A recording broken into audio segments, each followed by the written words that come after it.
Bonjour, bienvenue dans notre émission spécialement préparée pour vous. En cette période de Covid-19, nous faisons donc une émission pour vous expliquer en quoi consiste notre formation.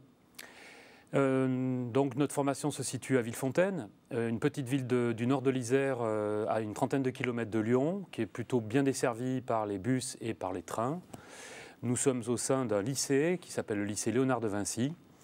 Un gros lycée, voilà, avec un pôle design, un pôle audiovisuel. Voilà, c'est un lycée qui reçoit ce type de BTS depuis plus de 25 ans maintenant, voire presque 30 ans, puisque les BTS ont été lancés dans les années 80, à la fin des années 80. Les trois options image, son et montage ont été donc ouvertes en 1993, ce qui fait bientôt presque 30 ans, effectivement. Je suis accompagné d'une de mes collègues, Lydie. Voilà, je m'appelle Fabrice Bunuel, je suis enseignant ici. J'enseigne dans deux matières, la culture audiovisuelle et artistique, voilà, et puis la technique est mise en œuvre en images. Donc, comme l'a dit mon collègue, je suis Lydie Matra. Donc, moi, j'enseigne plus spécifiquement auprès de l'option gestion de la production. Les matières comme l'EJ, c'est-à-dire environnement économique et juridique. J'enseigne également la CAA, SP, en gestion de la production.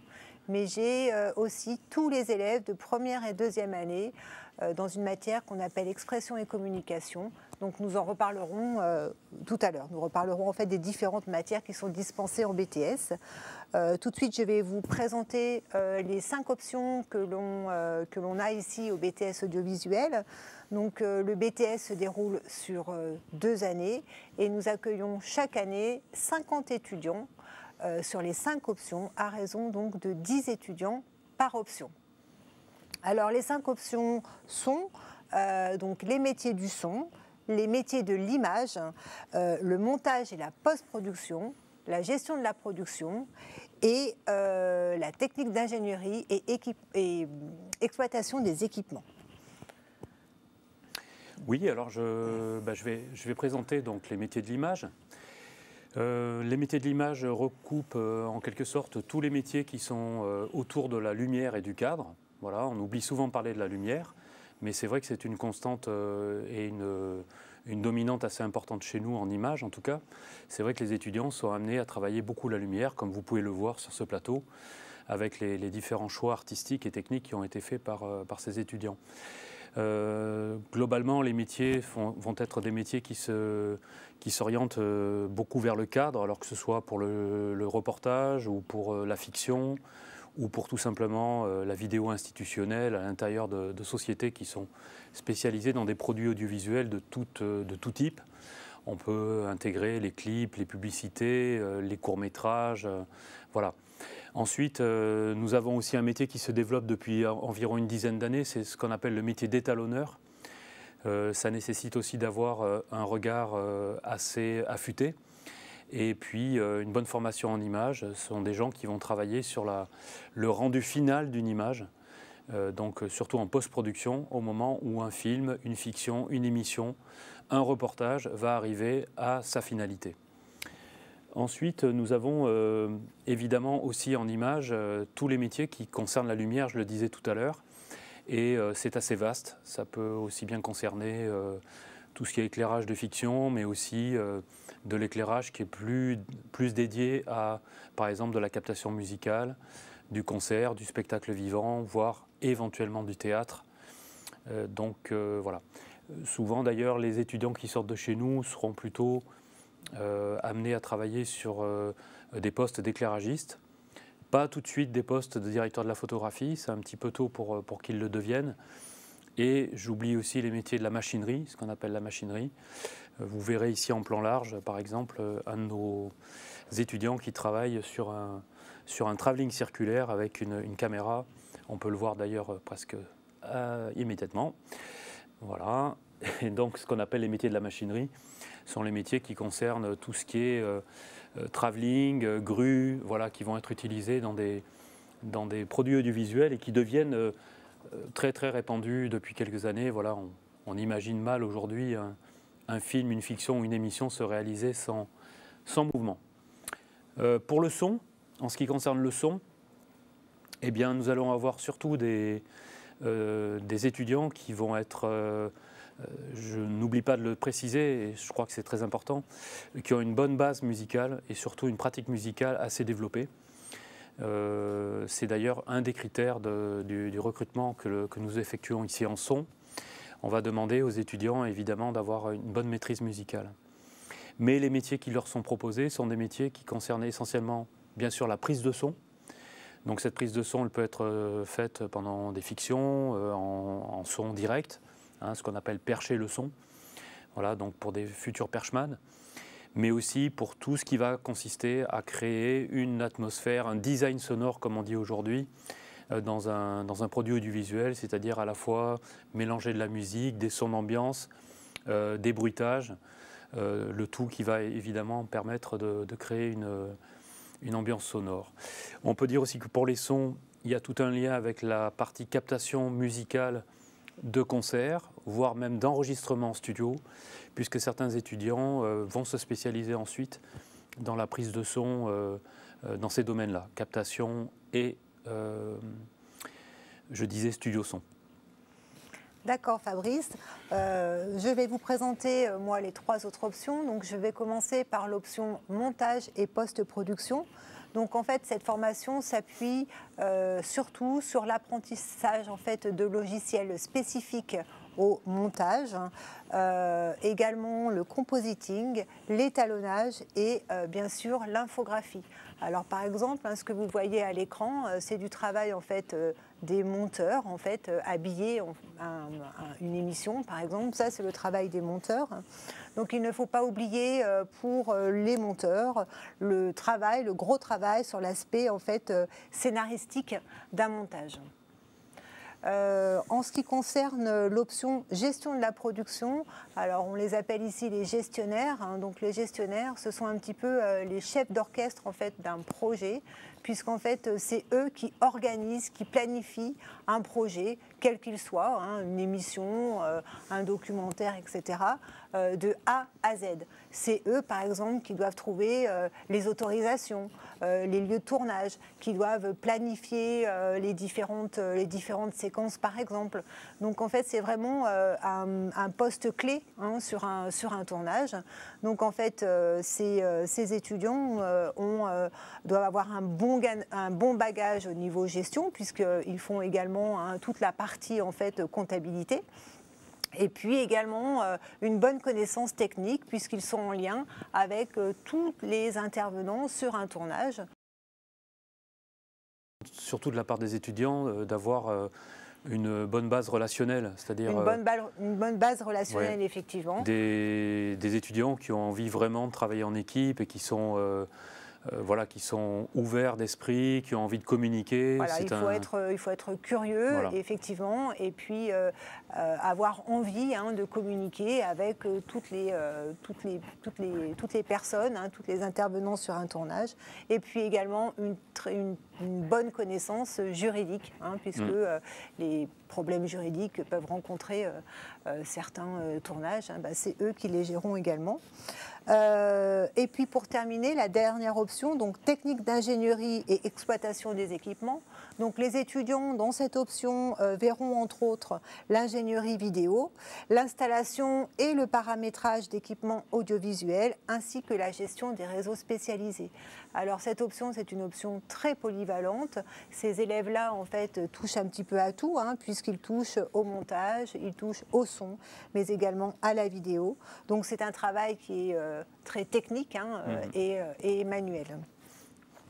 Si vous souhaitez plus de précisions sur ces différentes options, je vous invite à consulter le document qui se trouve sur l'ENT du lycée Léonard de Vinci. Fabrice, tu vas nous présenter un petit peu Parcoursup. Oui, Parcoursup, et puis après on parlera évidemment des nouvelles sections, ce qu'on appelle les mises à niveau cinéma audiovisuel, hein, pour peut-être rassurer nos téléspectateurs qui sont plus d'origine littéraire, comme on dit, hein, qui ont peut-être moins un parcours moins scientifique. Moins scientifique, tout à fait. Alors pour Parcoursup, Eh bien, j'avoue que je ne connais pas les dates là actuellement. Bon, alors pour Parcoursup, si tu sais toi. c'était peut-être à moi. Donc, du coup pour Parcoursup, comme quasiment toutes les formations post-bac, si vous souhaitez vous inscrire au BTS audiovisuel, vous devez donc vous inscrire, passer par Parcoursup. Donc je crois que Parcoursup ça dure vous avez jusqu'au 11 mars en fait pour vous inscrire. Et au-delà ce sera trop tard. Donc Fabrice parlait de la mise à niveau cinéma audiovisuel. Effectivement, dans les options, particulièrement pour les options images, son et exploitation, un bagage scientifique est nécessaire. Donc si au lycée vous avez suivi plutôt en fait un enseignement littéraire comme l'histoire ou la philosophie, eh bien il est préférable de passer par une mise à niveau. Donc cette mise à niveau, vous pouvez la retrouver dans 3 lycées, je crois, oui. en France. Donc comme c'est affiché à l'écran, effectivement, donc, depuis maintenant presque une dizaine d'années, on a la possibilité de suivre cette mise à niveau pour se mettre à niveau sur le plan scientifique pour les gens d'options littéraires, on va dire. Et il y a donc 3 lycées, oui, un à Sarlat, un à Nancy et un à Corbeil-Essonnes en région parisienne. Voilà, donc pour s'inscrire dans ces mises à niveau, il faut également passer par Parcoursup. On peut préciser d'ailleurs que, peut-être c'est ce que tu voulais dire, le fait de sortir d'une MANCAV ne garantit pas... Tout à fait, j'allais le dire, le fait de sortir du MANCAV ne garantit pas systématiquement l'entrée en BTS. On vérifie également d'autres critères, on tient compte de d'autres critères, notamment le dossier scolaire. Il faut présenter un bon dossier scolaire. Et puis, il faut également présenter une très bonne motivation et une appétence en fait pour le secteur audiovisuel, une motivation professionnelle, un projet professionnel. Qui ne sera sans doute pas encore abouti, mais au moins en fait avoir peut-être un fil déjà conducteur ou peut-être un projet scolaire futur post-BTS. Bien sûr, pour plus de précision, vous pouvez retrouver ces informations sur l'ENT du lycée Léonard de Vinci. Oui, à ce propos, on va faire peut-être une toute petite parenthèse. Il est évident que vous pouvez poser des questions. Voilà, vous pouvez poser vos questions, on essaiera d'y répondre. Elles nous seront transmises directement par la régie, on essaiera de vous répondre au mieux. Et une petite précision également, souvent on nous demande quel bac en fait pour entrer au BTS audiovisuel. Et bien finalement nous acceptons, je dirais, un éventail assez large de bacs, puisque nous acceptons tous les bacs généraux, puisque on l'a dit, pour les bacs plus littéraires, une mise à niveau est possible. Nous prenons également des bacs professionnels et des bacs technologiques. Je vais peut-être maintenant présenter les différentes matières qui sont dispensées au BTS audiovisuel. Donc, je vais vous présenter déjà la matière professionnelle par excellence, qui est la TMO, technique de mise en œuvre. Alors, dans cette matière, donc la TMO, elle est spécifique en fait à chaque option. Et donc elle est propre à chaque option, et durant la TMO, les étudiants en fait apprennent en fait les ficelles du métier et à utiliser en fait les outils qui sont propres à leurs options. Par exemple, en gestion de la production, eh bien, c'est l'apprentissage des différents travaux administratifs nécessaires en fait pour la gestion d'un tournage. Pour les exploitants, ce sera par exemple l'utilisateur d'un mélangeur vidéo. Voilà. Oui, c'est la mise en pratique en fait en équipe et puis sur le terrain. Sur nos plateaux, ici en particulier, voilà, donc au niveau du BTS. Et on appuie vraiment sur le principe de travail en équipe et de mise en œuvre de méthodes de travail et puis justement de découverte du matériel. Voilà, c'est très important. C'est vrai que on peut aussi peut-être se poser la question sur ces petits effectifs en fait en BTS par option. Nous accueillons seulement 10 étudiants par option, mais justement c'est pour pouvoir favoriser en fait cet apprentissage des outils, ce travail en projet, en équipe, et ça c'est vraiment en fait un atout important pour le BTS de Villefontaine. Fabrice va nous présenter maintenant la TES. TES, qui signifie technique et équipement des supports, c'est une matière qui est plutôt théorique, voire même très théorique, et qui va nécessiter de la part des étudiants un travail beaucoup plus concentré, beaucoup plus poussé, sur des principes théoriques, en collège ou en lycée. Voilà, ça nécessite évidemment d'avoir de bonnes connaissances en maths, en physique appliquée, voilà, et donc bon, c'est une matière principalement théorique. Nous avons également, en fait, comme matière spécifique, l'EJ, donc c'est environnement économique et juridique. Donc, si cette matière pour les gestions de la production, c'est une matière, je dirais, clé, hein, puisque en fait, c'est beaucoup, en fait, on apprend beaucoup de notions sur le droit, notamment le droit d'auteur, le droit à l'image, par exemple. Cette matière est tout de même dispensée à toutes les options, hein, donc bien sûr sur des formats différents, parce que avoir en fait une connaissance économique et juridique en fait du secteur dans lequel on travaille, c'est important, hein, notamment, je ne sais pas, le statut d'intermittent par exemple, hein, qui concerne évidemment toutes les options. Voilà pour l'enseignement économique et juridique.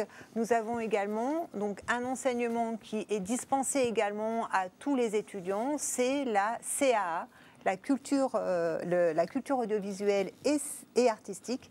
Donc peut-être, Fabrice, tu peux nous en dire deux mots. Oui, alors la culture audiovisuelle et artistique, c'est une matière qui a évolué aussi au fil du temps, qui a d'abord porté un autre nom pendant pas mal d'années, et qui depuis environ 5 ans s'appelle maintenant la culture audiovisuelle et artistique. Tout simplement, on va demander aux étudiants d'avoir de bonnes connaissances artistiques, culturelles. Donc c'est pour ça qu'on leur propose de suivre un cursus sur l'histoire du cinéma, sur l'histoire de la photographie, un petit peu aussi l'histoire de la télévision, c'est important.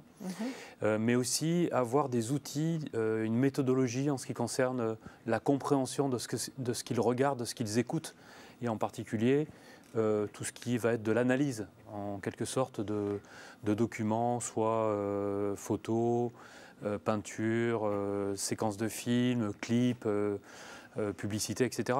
On va leur donner vraiment des outils pour parler, pour s'exprimer sur le travail audiovisuel. D'accord. Et donc la CAA, donc elle est, je l'ai dit, commune à toutes les options. Et il y a également 2 heures de CAA qui sont spécifiques en fait à chaque option, avec un enseignement oui. Qui est spécifique aux options. Enfin, aux options. Oui, on approfondit en fait dans cette partie de culture audiovisuelle artistique spécifique à l'option. On va permettre aux étudiants d'aller un petit peu plus loin. On sort de l'aspect généraliste qu'on peut avoir avec tous les étudiants, et là on peut approfondir vraiment la démarche et la recherche. En images, on va beaucoup plus pousser sur le travail de lumière, sur le travail de cadre.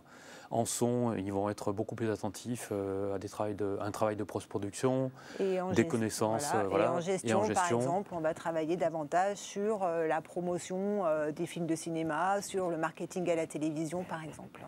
Voilà. On peut juste préciser que, malheureusement pour eux, les choses sont faites ainsi. Les exploitants n'ont pas de culture audiovisuelle spécifique. Voilà, puisque effectivement, c'est peut-être l'option, je dirais, la moins artistique voilà. de la section. Autre cours en commun, les cours d'expression et communication. Donc ces cours d'expression et communication sont dispensés également à tous les étudiants de toutes les options. Donc c'est l'occasion également pour eux en fait de se mélanger entre options, hein, de se connaître davantage et de travailler sur des projets communs. Alors, en expression-communication, on travaille surtout beaucoup l'oral, puisque en fait, on en reparlera plus tard, mais 2 matières sont passées en fait à l'oral en BTS. On travaille également la communication professionnelle, notamment savoir rédiger un compte-rendu de prestation, savoir rédiger une note de synthèse, savoir rédiger une lettre de motivation, savoir rédiger une interview par exemple. Mais c'est aussi, en fait, le but également de l'expression communication, c'est de mettre à l'aise, en fait, les étudiants à l'oral en leur proposant des petits jeux de rôle, des petits jeux de théâtre. Et puis enfin, le cours d'anglais. Le cours d'anglais. Le cours d'anglais qui est aussi une matière commune à tous nos étudiants. Absolument. Alors l'anglais est très important. Nous formons nos étudiants à beaucoup de choses, mais aussi à l'anglais. Donc nous avons ici une enseignante en anglais ou d'anglais. L'anglais est très important. Pourquoi? Parce que la plupart des termes et des symboles aussi, et puis du vocabulaire utilisé dans l'audiovisuel provient de l'anglais. Et puis, je pense que pour eux, c'est aussi une ouverture d'esprit. Et puis, apprendre à s'exprimer en anglais quand on se retrouve éventuellement sur un tournage avec des techniciens qui utilisent l'anglais comme langue commune. Voilà, donc à la fois un entraînement à l'écrit et à l'oral dans cette matière d'anglais. Donc, si vous désirez en connaître davantage sur les différentes matières et sur la répartition en fait des heures de ces matières selon l'option qui vous intéresse, je vous invite également à vous référer à un document qui se trouve sur le NT du lycée. Nous allons maintenant pouvoir parler en fait de deux choses importantes, les stages. Et enfin, la partie donc professionnelle vraiment, la partie sur le terrain, donc les stages et puis les prestations extérieures. Oui, alors le cursus en BTS consiste aussi à accumuler un certain nombre d'expériences scolaires, mais aussi extrascolaires, et c'est en ça que les stages sont aussi une nécessité. On va offrir la possibilité aux étudiants de parfaire leurs connaissances et d'exploiter toutes leurs connaissances sur le terrain. Et donc, il va y avoir une période de stage en première année d'environ 5 à 6 semaines et une autre période de stage en deuxième année. Donc voilà, on va laisser l'étudiant un peu en autonomie pour qu'il puisse à la fois apprendre justement à utiliser tout ce qu'il va voir en expression communication, pour se mettre entre guillemets sur le marché du travail. On considère que ces stages sont extrêmement importants puisqu'évidemment c'est une sorte de rampe de lancement, un peu de test aussi qui va permettre aux étudiants éventuellement de reprendre contact en sortie de BTS et de éventuellement s'intégrer dans une entreprise. Voilà, donc je précise que pour les périodes, c'est en fin de première année, à partir de la fin du mois de mai jusqu'à la fin du mois de juin, et en deuxième année, les stages commencent fin janvier et se terminent début mars. Voilà, donc c'est vraiment un temps très important, ces périodes de stage, puisque c'est vraiment prendre contact avec, mettre un pied en fait dans le monde professionnel, et puis peut-être également aider les étudiants à voir ce qu'ils aiment, ce qu'ils aiment effectivement faire sur le terrain, et ça peut également les aider à conforter leur choix futur, que ce soit pour leur projet professionnel ou leur projet de poursuite d'études. Au sein du BTS audiovisuel, il y a également une spécificité, c'est en fait la réalisation de prestations audiovisuelles pour le compte de commanditaires extérieurs. Alors effectivement, comme commanditaire extérieur, nous travaillons avec des communes et des associations principalement. Et ces prestations permettent en fait à nos étudiants de travailler, d'avoir en fait un TP, je dirais, grandeur nature, avec toutes les contraintes que cela engendre. Les étudiants donc peuvent acquérir dès les premiers mois de leur formation une expérience de terrain. Donc nous réalisons chaque année plusieurs prestations. On peut parler notamment en fait du Festival Lumière, donc le célèbre Festival Lumière qui se déroule donc à Lyon, où les élèves en fait travaillent à la captation en fait des présentations des films pour le compte en fait de l'Institut Lumière, donc ces captations qui sont en fait qui vont servir en fait à être archivées en fait pour l'Institut Lumière. C'est la rencontre avec des cinéastes, des acteurs, puisqu'ils doivent également les interviewer. Nous avons également les journées de l'orientation et puis les journées économiques en fait de Lyon, pour ne citer que ces prestations.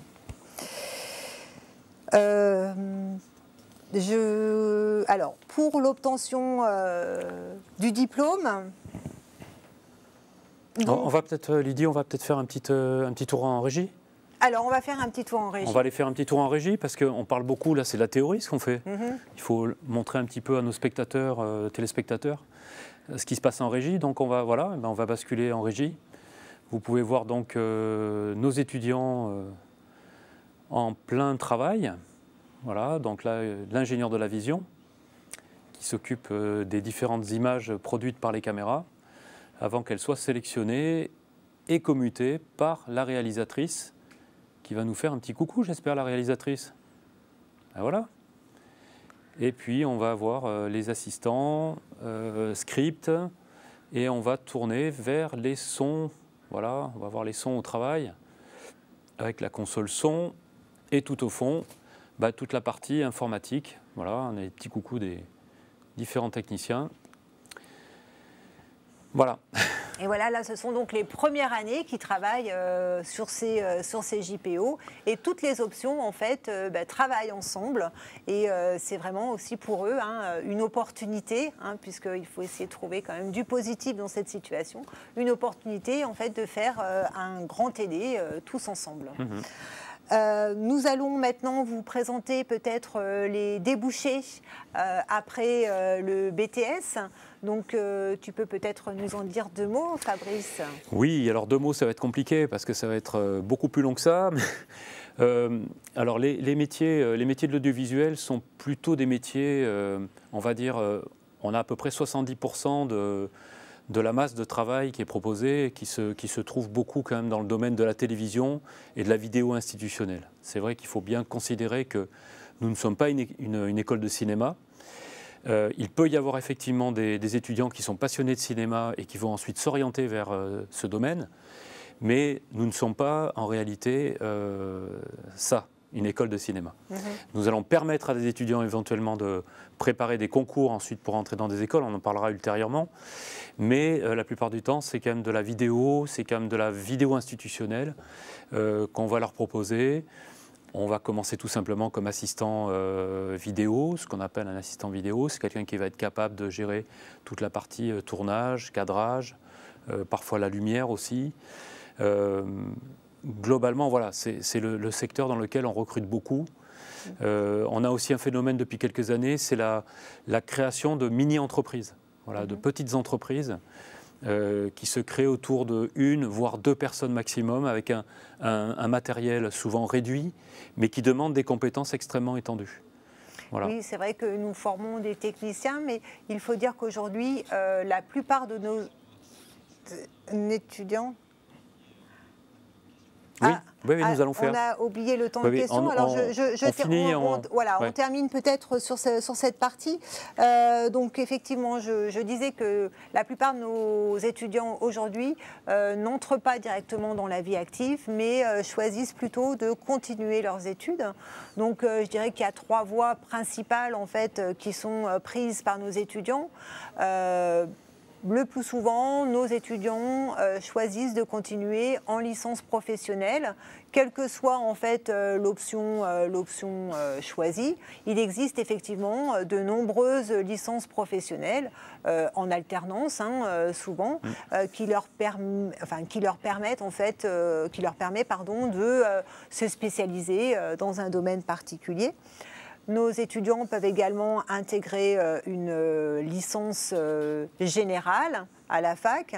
Alors, il en existe également différentes, notamment des licences cinéma. Cinéma et art du spectacle. Art du spectacle, voilà. Et puis, certains d'entre eux, comme tu le disais, ont de l'ambition et c'est bien, et veulent poursuivre en école de cinéma. Donc, dans les écoles de cinéma, tu peux peut-être nous en parler un petit peu. Oui, alors bon, je pense que la plupart des futurs étudiants que nous allons avoir, ou des jeunes qui s'apprêtent à se lancer dans l'audiovisuel, on connaît bien sûr la FEMIS, qui est traditionnellement l'école de cinéma française, ainsi que l'école Louis Lumière, qui est une école un peu plus technique que ne l'est la FEMIS. On pourrait dire que la FEMIS est un peu plus artistique que ne l'est Louis Lumière.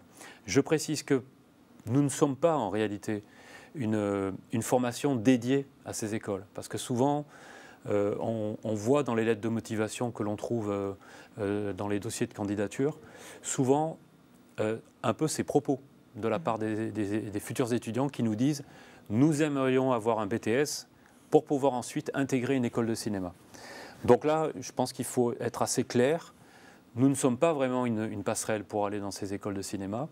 Par contre, nous proposons, là aussi c'est une spécificité de notre BTS ici à Villefontaine, nous proposons par le biais d'un enseignant, d'un collègue voilà, qui est ici et qui propose toutes les semaines une petite formation qui va permettre justement aux étudiants qui veulent éventuellement présenter ces concours de un petit peu se perfectionner dans la partie technique, surtout, concernant donc ces futurs concours. Ces futurs concours qui se déroulent, je crois, au mois de mars. Oui, voilà, en général. On va rentrer dans la période des concours, voilà. Effectivement. Tout à fait. Donc là, je crois que nous avons quelques questions. Oui. Donc avant de poursuivre, nous allons tenter d'y répondre. Nous avons tout d'abord une question de Clémentine. Donc, quels sont les travaux pratiques en option gestion de production ? Alors, Lydie, je vais te laisser répondre à ça. Oui, les travaux pratiques en gestion de la production. Donc, gestion de la production, c'est quand même en fait un travail qui est administratif, hein, il faut savoir. Donc effectivement, en TMO, l'essentiel des travaux tourne autour de travaux administratifs. Ça peut être, par exemple, si je prends la prestation lumière, c'est par exemple la gestion des plannings, la création des plannings. Qui fait le transport, qui va assister à telle ou telle séance. Donc c'est vraiment la création des plannings. Et puis c'est aussi s'occuper de toute la logistique. Ça va de, je sais pas moi, la gestion du café et des repas de chacun à la gestion des transports. C'est également savoir établir une note de frais, une fiche de paye spécifique par exemple pour les intermittents, des notes de frais, etc. Des devis. Etc. Des devis, bien sûr. Des devis. Des plans de financement. Donc en fait, voilà, pour répondre à votre question, en gestion de la production, le gros du travail, c'est du travail administratif. Même si, à côté, en fait, les élèves ont également un enseignement technique. C'est pas le plus important pour cette option-là. D'autres questions ? Je crois qu'il n'y a pas d'autres questions pour l'instant. Donc, pas d'autres questions pour l'instant. Donc, nous allons enchaîner. Alors, nous nous excusons pour cette interruption, mais l'alarme incendie s'est déclenchée et donc nous sommes tous sortis. Heureusement, ceci était une fausse alerte. Nous allons peut-être, avant de continuer la présentation, répondre à certaines de vos questions. Alors, donc, on écoute les questions. Donc, on écoute les questions. Du coup, de la part de Pas Thomas. de questions, visiblement, pour l'instant. Ah. Pas de questions pour l'instant. Jean, est-ce que Jean est à l'antenne ? Allô, c'est bon ? Oui. Alors, de la part de Thomas, du coup, les techniciens sont-ils toujours des intermittents ? Et du coup, pouvez-vous donner des exemples de débouchés ? Alors, je vais répercuter la question de Thomas. Thomas nous demande si, dans les métiers du son en particulier, le statut du technicien est toujours un statut d'intermittent. Celui qui travaille dans le son est-il intermittent ou peut-on connaître d'autres statuts, évidemment. La plupart du temps, dans tous les métiers que nous allons proposer ici, c'est quand même majoritairement un statut d'intermittent qui va être adopté par la personne. Il peut y avoir quelques postes, on va dire, en CDI.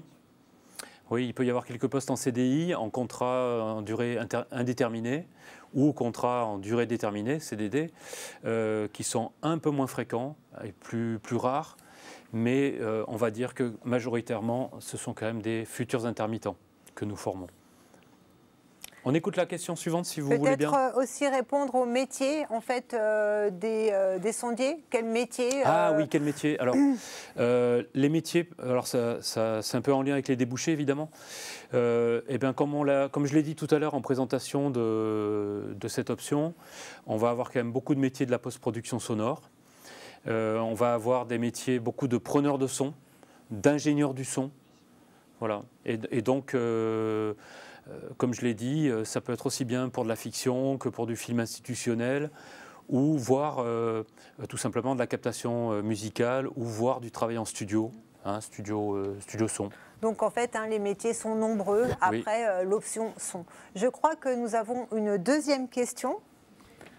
Alors effectivement, nous avons une deuxième question de Lucas, donc, qui demandait est-ce que les productions audiovisuelles déjà réalisées sont prises en compte dans la sélection via Parcoursup? Alors, je vais peut-être répondre. Effectivement, si vous avez déjà réalisé des productions audiovisuelles, des petits courts-métrages, des petits clips, etc., c'est toujours un plus pour vous, évidemment, puisque ça montre votre intérêt pour le secteur audiovisuel et puis votre engagement. Donc, effectivement, si vous avez déjà fait des petites réalisations, il est bien en fait de nous en parler et puis pourquoi pas de nous les montrer en nous indiquant par exemple un lien sur lequel on pourrait en fait aller visionner vos travaux.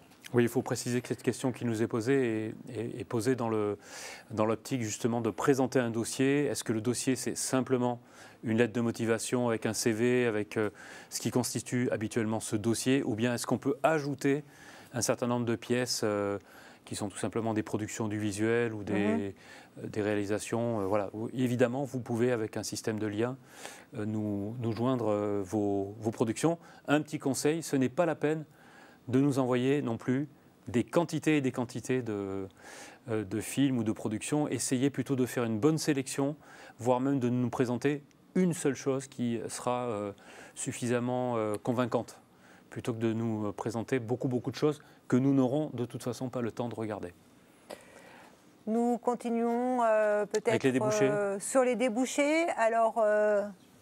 Alors nous pouvons vous parler en fait des débouchés concernant en fait l'option gestion de la production. Donc les étudiants qui ont suivi cette option peuvent travailler aussi bien pour le cinéma que la télévision, que également dans l'événementiel. Alors ils peuvent être, on peut donner quelques métiers, assistant de production, ils peuvent être script sur un plateau, régisseur par exemple.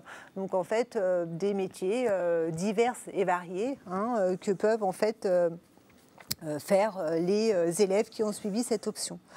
Je crois que nous avons présenté les débouchés de toutes les options. Peut-être technique d'ingénierie et exploitation des équipements, dont là aussi c'est...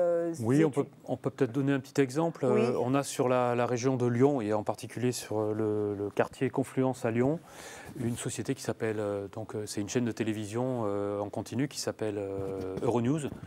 Et je donne cet exemple parce que c'est typiquement là, par exemple, que beaucoup d'exploitants vont trouver du travail. Justement sur les régies, la diffusion d'images, le flow qui va à la fois en télévision et sur Internet aussi. Donc voilà, pour les exploitants, c'est une manne aussi en termes d'emploi. Voilà. Voilà, et puis j'aimerais également préciser que le secteur de l'audiovisuel est un secteur porteur. Alors bien sûr, nous sommes dans une période un petit peu exceptionnelle, mais avec le développement du web et notamment de la télévision connectée, des web TV, etc., il y a énormément de travail en audiovisuel. Notamment, beaucoup d'entreprises en fait souhaitent maintenant en fait améliorer leur communication digitale et voilà, ça offre pour nos étudiants des débouchés importants, notamment dans le secteur du web, mais pas que. En France, nous tournons également beaucoup. Je pense qu'on n'a pas vraiment parlé des monteurs. Alors, des monteurs. Peut-être pour les monteurs. Je te laisse en dire quelques mots. Pour les monteurs, on peut préciser que, évidemment, là aussi, le secteur de l'institutionnel est très intéressant. On va avoir besoin justement de gens qui sont habilités à monter, à finaliser des produits audiovisuels. Je précise aussi que très souvent, c'est quand même l'option qui est la plus proche de la réalisation. C'est-à-dire vraiment le monteur a un regard suffisamment large pour justement aller vers les compétences de réalisateur. Et puis tous les métiers de la post-production, voilà, on peut avoir les effets spéciaux, on peut avoir, même si nous ne sommes pas une école d'effets spéciaux, on peut avoir des étudiants qui vont se diriger vers des domaines un petit peu proches justement du montage. Eh bien voilà, alors nous on arrive presque à la fin de notre émission, voilà, j'imagine. Donc on va peut-être présenter, avant de nous quitter, les différents examens en fait, pour obtenir le BTS. Donc en fait, il faut savoir que les examens sont répartis tout au long des 2 années de formation. Donc ce n'est pas en fait un examen final, hein. Il y a dès la première année en fait une épreuve de technique et mise en œuvre, la fameuse TMO, hein, cette épreuve professionnelle, donc qui se passe en CCF, donc c'est-à-dire en contrôle en cours de formation. Vous avez également en contrôle de cours de formation, pardon, la culture audiovisuelle et artistique, et puis également l'anglais. Et pour les examens finaux, nous avons... Eh bien, surtout l'épreuve professionnelle de synthèse, oui, qui reste comme une épreuve traditionnelle et classique, voilà, qui n'est pas faite en contrôle continu en cours de formation, justement. Je tiens à préciser que ce système de CCF, ce qu'on appelle contrôle continu en cours de formation, est beaucoup plus équitable, en fait, quelque part pour les étudiants. Ça évite de jouer un petit peu son BTS sur une seule épreuve, puisque c'était comme ça que ça se passait dans les années précédentes. Vous aviez une épreuve en fin de 2e année, par exemple en TMO ou en TES ou en anglais, et si évidemment il y avait un échec à ce moment-là, c'était parfois un peu dangereux pour la personne qui voulait obtenir son BTS. Donc le contrôle continu en cours de formation est beaucoup plus équitable et tient compte d'un ensemble, voilà, qui s'étale sur les 2 années, voilà, avec souvent 4 évaluations qui vont voilà, permettre d'avoir un vrai éclairage sur le parcours et les compétences des étudiants. Voilà, donc effectivement, les CCF sont importants. Il reste donc quelques matières en fait qui sont passées en fin d'année. Donc tu nous as parlé des EPS, hein, qui est le projet final de fin d'année, donc qui dure 6 semaines, où là en fait nous constituons des équipes où les options sont mélangées et en fait ils doivent mener selon en fait leurs compétences un projet de A à Z. Alors ça peut être un documentaire, un portrait, une fiction. Et donc, ce travail sera présenté à l'oral en fin d'année. Une autre matière également qui est présentée en fin d'année, c'est la physique TES, donc pour les techniciens, donc pour les options son, image, montage et puis TIEE. Et puis, donc ça, c'est une épreuve de 6 heures. Et puis, cette épreuve également existe pour les gestions de la production. Eh bien, en fait, il s'agit tout simplement de la soutenance en fait des 2 stages réalisés au cours des 2 années de formation. Oui, ce qu'on appelle le rapport de stage. Le rapport de stage et puis la soutenance à l'oral qui se déroule en fin d'année. Voilà, donc si vous désirez plus d'informations, vous pouvez également retrouver ces informations sur l'ENT du lycée Léonard de Vinci. Je vais maintenant vous présenter la vie associative qui est importante hein, ici au sein du BTS audiovisuel de Léonard de Vinci. Donc je vais d'abord vous présenter l'association Cadette Entreprise. Donc cette association en fait sont membres en fait de cette association les enseignants et les étudiants du BTS. Alors cette Cadette cette entreprise, en fait, elle est alimentée, donc on en parlera plus tard, par... non, on a déjà parlé en fait. Elle est alimentée par effectivement les cotisations des étudiants et des enseignants, mais aussi en fait par l'argent gagné grâce aux prestations extérieures. Alors cette association nous permet de financer des projets avec nos élèves, notamment l'année dernière, nous avons pu passer un week-end à Clermont-Ferrand afin d'assister au festival du court-métrage. Cette association permet également en fait, de faire fonctionner le club musique et puis également le club photo qui permet de développer des photographies en argentique. On peut préciser, Lydie, qu'il y a aussi une salle de musique, salle de répétition, voilà, pour les... On parlait tout à l'heure du fait que la plupart de nos étudiants, en tout cas issus du son, sont musiciens. Et il serait dommage qu'ils ne puissent pas continuer cette pratique musicale. Donc on leur propose l'utilisation d'une salle, voilà, d'une salle de musique sonorisée. Voilà.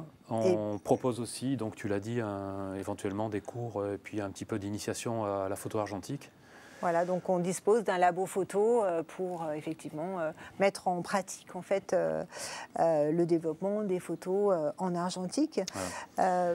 On va peut-être parler aussi maintenant, Lydie, du logement, voilà. Des solutions de logement qu'on peut trouver donc à Villefontaine. Alors, se loger à Villefontaine, c'est relativement aisé puisque différentes solutions existent. Nous avons des logements, des résidences étudiantes qui se trouvent en fait juste en face du lycée. Donc ces résidences étudiantes accueillent nos étudiants de BTS audiovisuel et du BTS design notamment. Ces résidences sont récentes puisqu'elles ont 5 ans. Et les réservations dont ces résidences étudiantes se font sur dossier auprès en fait du bailleur qui est en fait la SEMCODA. Comme autre solution de logement, nous avons également à notre disposition la résidence des compagnons du devoir à nos étudiants et puis des logements individuels ou en colocation par 2 ou par 3. Voilà, donc en fait les solutions de logement sont importantes en fait à Villefontaine. Certains étudiants sont même logés chez l'habitant. Toutes ces informations, vous pouvez également les retrouver sur l'EMT du lycée Léonard de Vinci. Autre petite chose également, ce sont les transports. On a un petit peu parlé tout à l'heure j'ai un petit peu parlé des transports en introduction. Oui. Donc là aussi, les transports, en fait, la ville de Villefontaine est bien desservie puisque nous avons une gare en fait qui se trouve près de Villefontaine, la Verpillière, donc qui dessert la ville de Lyon. Et puis nous avons également le bus, la gare routière est juste à côté du lycée également, la gare routière qui dessert notamment tous les jours Lyon et Grenoble, pour ne citer que ces 2 grandes villes. Eh bien, nous allons recevoir un étudiant. Voilà, nous allons recevoir Evan, qui est un étudiant de première année et qui va nous présenter les 2 associations étudiantes. Bonjour Evan. Bonjour.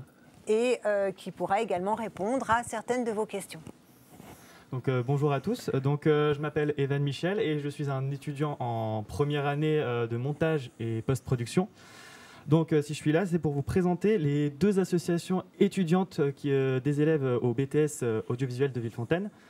Donc, tout d'abord, nous avons la Da Vinci Prod. La Da Vinci Prod qui comporte plusieurs pôles. Donc, tout d'abord, nous avons le pôle fiction. Donc, le pôle fiction qui est chargé de créer des événements. Des différents événements au cours de l'année, notamment des 49 heures. Qu'est-ce que c'est un 49 heures ? Ça dure sur un week-end où en fait les étudiants peuvent réaliser en 49 heures chrono un court-métrage, un projet audiovisuel avec certaines thématiques et certaines contraintes. Donc c'est vraiment quelque chose d'intéressant et d'enrichissant. Nous avons aussi le pôle prêt de matériel. Donc comme son nom l'indique, la Da Vinci Prod propose qu'on emprunte du matériel qui appartient à cette association. Nous avons aussi le pôle radio, donc aussi là comme son nom l'indique, qui ponctuellement dans l'année propose de faire des lives radio dans une ambiance très sympathique et conviviale. Et enfin, le pôle stream qui ici va proposer de faire donc des streamings sur Internet ponctuellement dans l'année aussi, et plus particulièrement sur des jeux vidéo, donc par exemple notamment FIFA, mais aussi d'autres jeux vidéo, que ce soit Rocket League, Mario Kart, toutes sortes de trucs pour se détendre dans une ambiance conviviale et en faisant du streaming. Et donc la deuxième association, il s'agit de la Sauce Piquante. Donc qu'est-ce que c'est la Sauce Piquante? C'est une association qui est chargée d'organiser des soirées étudiantes pour les élèves du BTS audiovisuel de Villefontaine. Mais malheureusement, pour cause de la crise sanitaire, nous ne pouvons pas organiser 2 soirées durant cette année scolaire. Mais nous avons quand même bon espoir pour que des soirées à thème soient de nouveau organisées dans un futur proche. Voilà. Merci Evan. Donc effectivement, la vie associative est très importante pour nos jeunes. Ça permet effectivement de souder en fait ces différentes options. Eh bien écoutez, nous vous remercions d'avoir suivi ce direct. Vous pouvez donc retrouver cette émission sur la chaîne YouTube et sur Facebook, la chaîne YouTube donc, du BTS audiovisuel de Villefontaine. Je vous informe également que des directs auront lieu demain, aussi bien le matin que l'après-midi. Vous pouvez retrouver les horaires de ces directs sur le NT du lycée Léonard de Vinci. Nous espérons avoir apporté les réponses à vos interrogations et vous avoir donné envie de nous rejoindre. Donc nous vous souhaitons une bonne soirée et à très bientôt.